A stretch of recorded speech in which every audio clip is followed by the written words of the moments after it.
प्रिय छात्रों नमस्कार। एनसीईआरटी गणित कक्षा 10वीं में आपका स्वागत है। आज हम लोग प्रश्नावली 3.6 की प्रश्न क्रमांक 2 की तीसरी समस्या हल करेंगे, जिसमें हमें एक प्रश्न दिया गया है। रूही 300 किलोमीटर दूरी पर स्थित अपने घर जाने के लिए कुछ दूरी रेलगाड़ी द्वारा तथा कुछ दूरी बस द्वारा तय करती है। यदि वह 60 किलोमीटर रेलगाड़ी द्वारा तथा शेष बस द्वारा यात्रा करती है तो उसे 4 घंटे लगते हैं। यदि वह 100 किलोमीटर रेलगाड़ी से तथा शेष बस से यात्रा करे तो उसे 10 मिनट अधिक लगते हैं। रेलगाड़ी तथा बस की क्रमशः चाल ज्ञात कीजिए। तो यहाँ पर ये बड़ा सा प्रश्न आपको दिया गया है और हमें ज्ञात क्या करना है, ये हमें कैसे पता चलता है? प्रश्न का आखिरी हिस्सा पढ़ के।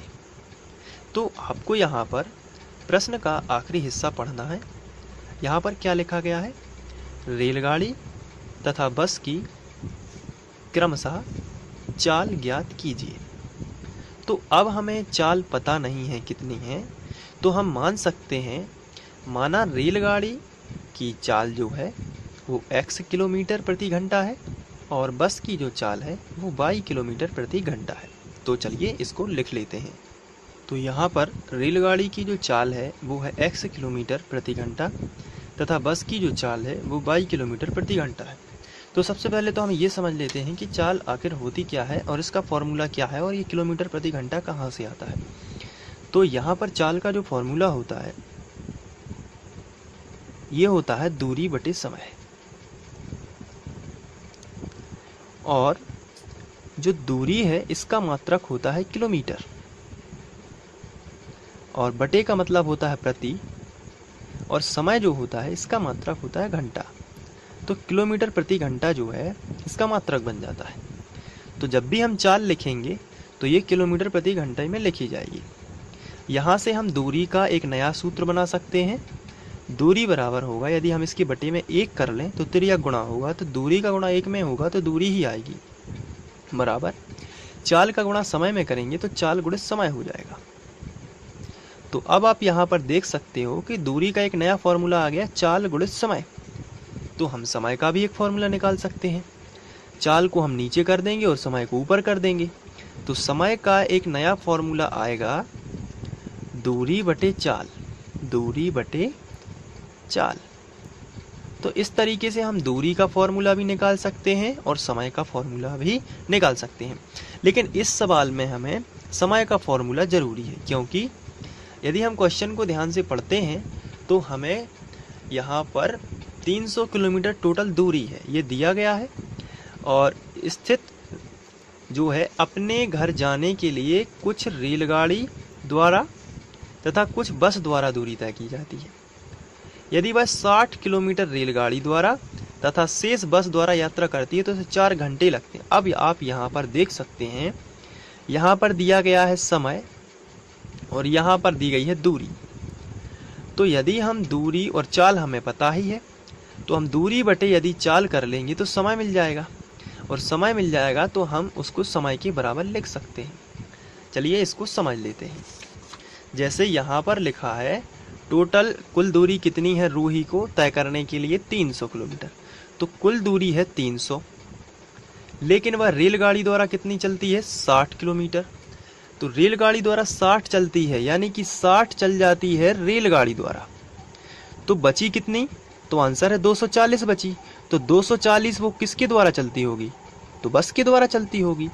तो यदि रेलगाड़ी द्वारा वो 60 किलोमीटर की दूरी चलती है और रेलगाड़ी की चाल हमने कितनी मानी है x, और बस की चाल कितनी मानी है y, तो समय कितना लगेगा? तो समय का जो फॉर्मूला मैंने अभी आपको बताया है वो क्या होता है, तो मैं आपको बता देता हूँ। समय का फॉर्मूला होता है दूरी बटे चाल। दूरी कितनी चल रही है 60, चाल कितनी है x। तो हम यहाँ पर लिख सकते हैं कि जो है समय का फॉर्मूला है दूरी बटे चाल। तो दूरी कितनी दी हुई है 60, चाल कितनी है x, किसकी? रेलगाड़ी। तो रेलगाड़ी द्वारा लगा समय होगा 60 बटे x। तो बस द्वारा लगा समय कितना होगा 240 बटे y। तो दोनों का टोटल समय कितना होगा? तो 60 बटे x प्लस 240 बटे y। लेकिन दिया कितना गया है 4 घंटे, तो ये भी तो समय ही है। समय बराबर है ना दूरी बटे चाल। तो ये समय है तो यहाँ पर टोटल कितने घंटे लगते हैं 4, तो हम इसको बराबर में 4 लिख सकते हैं और यहाँ से एक इक्वेशन बना सकते हैं। तो चलिए अब हम यहाँ पर लिखते हैं। तो सबसे पहले हम लिखेंगे रेलगाड़ी द्वारा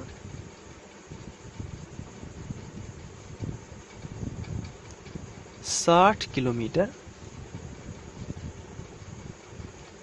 चलने में लगा समय।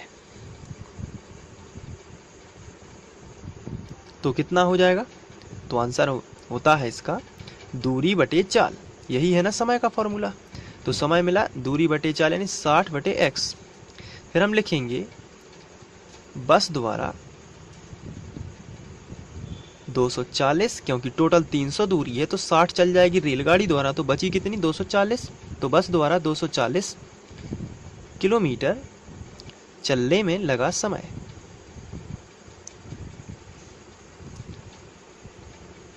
तो ये हो जाएगा समय का फॉर्मूला। फिर बताइए कितना होता है? दूरी बटे चाल, यानी कि 240 जो है दूरी है और चाल कितनी है बस की 22। इसलिए कुल समय कितना है? तो कुल समय आएगा 60 बटे x यानी कि रेलगाड़ी द्वारा लगा समय प्लस बस द्वारा लगा समय यानी 240 बटे 22। तो ये है कुल समय। अब यदि हम इसको यहाँ पे कुल समय जो है हम सवाल से यदि तुलना करते हैं तो प्रश्नानुसार 4 घंटे हैं, तो जो ये समय है ये 4 घंटे के बराबर है, क्योंकि क्वेश्चन में लिखा गया है कि 4 घंटे लगते हैं। तो हम लिखेंगे प्रश्नानुसार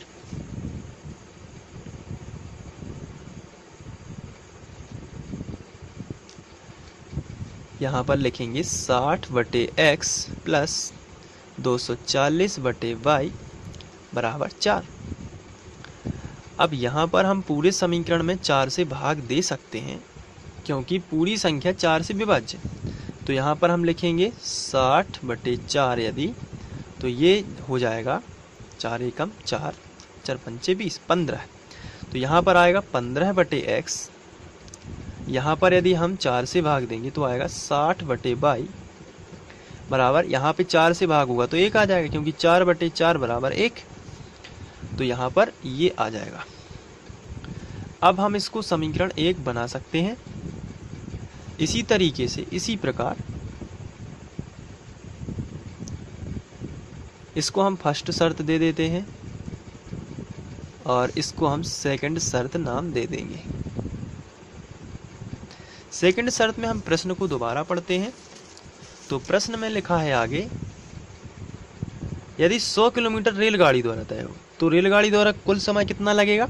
100 बटे x, क्योंकि दूरी बटे समय, दूरी बटे चाल जो है वो समय का फॉर्मूला है। दूरी कितनी है? 100 किलोमीटर। तो रेलगाड़ी द्वारा लगा समय कितना होगा? 100 बटे x। तो बची कितनी दूरी? 200 और बची, क्योंकि टोटल कितनी थी? 300। तो यहाँ पर हम लिखेंगे जो 100 बटे x है ये रेलगाड़ी द्वारा तय किया गया समय है। अब आगे जो है 200 बस द्वारा तय की गई होगी, इसलिए प्लस में हम लिखेंगे 200 बटे 22। तो कितना समय लगता है ये हमें दिया गया है। तो 10 मिनट अधिक लगते हैं, यानी 4 घंटे तो लगते हैं, लेकिन उससे कितने 10 मिनट एक्स्ट्रा लगते हैं। तो यहाँ पर हम लिखेंगे 4 घंटे प्लस एक्स्ट्रा जो है अधिक लगेंगे वो 10 मिनट लगेंगे। तो मिनट को हम घंटे में बनाएंगे, तो 10 मिनट यानी कि 10 पहले लिखेंगे, और चूँकि 60 मिनट होते हैं 1 घंटे में, इसलिए 10 बटे 60 लिखेंगे। तो ये 1 घंटा, ये घंटे में चेंज हो जाएगा, तो 0 0 कट जाएगा तो 1 बटे 6 आएगा। अब इसको हम और आगे बढ़ाते हैं। यहाँ पे एलसीएम हो जाएगा, तो 100 बटे x प्लस 200 बटे 22 बराबर 6 चौके 24 और 1 25। यहाँ पर गुणा हो जाएगा और यहाँ पर जोड़ना, तो 6 चौके 24 और 1 25 बटे 6। अब यहाँ पर यदि हम 25 से भाग कर दें, इसमें भी चला जाएगा, इसमें भी चला जाएगा, यहाँ भी चला जाएगा, तो 25 चौके 100 यानी कि 4 बटे x। 25 अट्ठे 200 यानी 8 बटे 22, और यहाँ पर 25 से भाग जाएगा तो 25 और 25 कैंसिल हो जाएगा, यानी बचेगा 1 बटे 6। तो 1 बटे 6 जो है अब एक हमें संख्या मिल चुकी है, लेकिन बटे में 6 है, हम यहाँ पर अचर राशि चाहते हैं, जैसा कि हमारा समीकरण 1 है। यहाँ पर सिंगल अचर राशि बटे में नहीं होना चाहिए, तो जो चीज़ बटे में है उसी का हम गुणा कर देंगे। बटे वाली संख्या यदि हटाना है तो गुणा करके हटाई जाती है, और गुणा वाली संख्या हटाना है तो बटे करके। यहाँ क्या है, बटे में 6 है तो हम इसको हटाएंगे यानी गुणा कर देंगे, तो पूरे समीकरण में 6 से गुणा कर देंगे तो हमें मिलेगा 6 चौके 24, यहाँ पर 24 बटे x प्लस 6 8 48 बटे बाई बराबर 1। तो ये जो है 6 हट गया। अब इसको समझ लेते हैं कि कैसे आया। यहाँ पर आप 6 का गुणा करोगे तो 6 चौके 4 बटे x में, और 6 का गुणा करोगे 8 बटे बाई में, और 6 का गुणा करोगे 1 बटे 6 में। तो यहाँ पर 6 चौके 24x हो गया, 24 बटे x, 6 8 48 बटे बाई, और 6 और 6 कैंसिल तो आ गया 1। अब इसको आप समीकरण 2 बना सकते हो। अब लिखोगे आप समीकरण 1/2 से, और u भी मान के उसे सॉल्व करोगे 1/2 से। तो चलिए दोनों समीकरणों को लिख लेते हैं। पहला है 15 बटे x प्लस 60 बटे बाई बराबर 1, और दूसरा ये है, और 24 बटे x प्लस 48 बटे y बराबर 1। अब यहाँ पर हम 1 बटे x को u मान लेते हैं और 1 बटे y को भी मान लेते हैं। ये पहले जैसा क्वेश्चन बन चुका है, तो हम यहाँ पर लिखेंगे माना 1 बटे x बराबर u और 1 बटे y बराबर v। तो चलिए, तो 15 और 1 बटे x को u माना, इसलिए यहाँ पर 15u प्लस 60v बराबर 1। 15u प्लस 60v बराबर 1, इसको हम समीकरण बना देते हैं 3, और यहाँ मिलेगा 24u प्लस 48v बराबर 1। ये है समीकरण 4। अब इसको हम विलोपन विधि से सॉल्व करेंगे। तो इसके लिए 48 का गुणा पूरे समीकरण में करेंगे और 60 का गुणा इस पूरे समीकरण में कर देंगे, क्योंकि हम v के गुणांक शुरू से ही समान करते आ रहे हैं। तो चलिए कर लेते हैं। 48 का गुणा 15 में करेंगे सबसे पहले, तो यहाँ पे आएगा 720 u प्लस 48 का गुणा यहाँ पर 60 में कर देते हैं, तो आएगा यहाँ पे आएगा 2880 v बराबर 48 एकम 48। अब इसका गुणा इसमें करेंगे तो आएगा 24 गुणे 6 कर देते हैं, तो यहाँ पे आएगा 1440 u प्लस ये ज्यों कहते हुए आएगा 2880 v बराबर 60 का 1 में होगा तो 60 ही आएगा। अब यहाँ पर समान चिन्ह है तो हम इसको घटा देते हैं, और घटाने में सबके चिन्ह बदल जाते हैं। धन का है तो ऋण का, धन का है तो ऋण का, और ये धन का है तो ऋण का। तो यहाँ पर ये तो कैंसिल हो जाएंगे, और 1440 में से 720 घटेंगे तो यहाँ पे माइनस के 720 u बराबर 60 में से 48 घटाएंगे तो आएगा यहाँ पर आएगा, यहाँ पर माइनस का जो है 12 आएगा। माइनस माइनस दोनों तरफ से कैंसिल हो जाएंगे तो आएगा 12 बटे 72 जीरो। 12 एकम 12, 12 छः 72, यानी कि 1 बटे 6, 1 बटे 60 आ जाएगा। जीरो का ज्यों का त्यों। ये u का मान है। अब u का मान आप समीकरण 3 में रखोगे तो v का मान मिल जाएगा। u का मान समीकरण 3 में रखने पर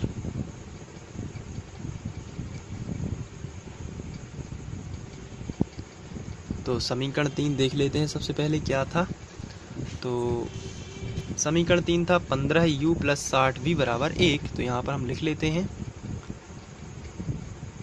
अब यहाँ पर रखेंगे हम u का मान, तो 15 ज्यों का त्यों u की जगह पर रखेंगे 1 बटे 60 प्लस 60v बराबर 1।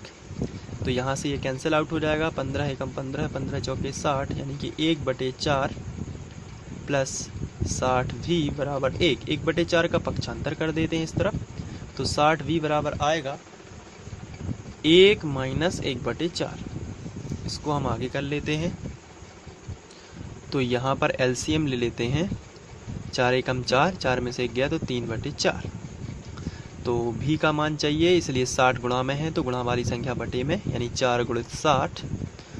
तो यहाँ पर भी बराबर 3 एकम 3 और 3 दूनी 6, 20 चौके 80, यानी 1/80 ये भी का मान है।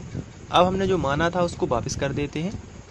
हम यहाँ पर लिखेंगे, माना था कि 1/u बराबर x और 1/v बराबर y। तो 1/u का जो मान है उसको लौटा देते हैं। x का मान हमने निकाला है जो 1/u है, 1/x बराबर u और 1/y बराबर v। तो 1/x जो u का मान आया है वो आया है 1/60 और 1/y बराबर v का जो मान आया वो आया है 1/80। तो x का जो मान मिलेगा सीधा सीधा 60 और y का जो मान मिलेगा वो हो जाएगा 80। तो रेलगाड़ी की चाल हमने मानी थी x किलोमीटर प्रति घंटा, यानी रेलगाड़ी की जो चाल है वो आएगी 60 किलोमीटर प्रति घंटा, 60 किलोमीटर प्रति घंटा, किलोमीटर पर आवर। और जो बस की चाल है वो आएगी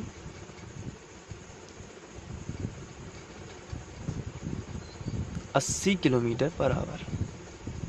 तो इस तरीके से हम इसको सॉर्ट आउट कर सकते हैं। तो आशा करता हूँ आप लोगों को ये वीडियो पसंद आया होगा। पसंद आया है तो शेयर कीजिए और अपने दोस्तों को बताइए। साथ ही साथ फ्री ऑनलाइन कोचिंग की प्लेलिस्ट में जाकर सभी वीडियोस को देखिए। Thank you.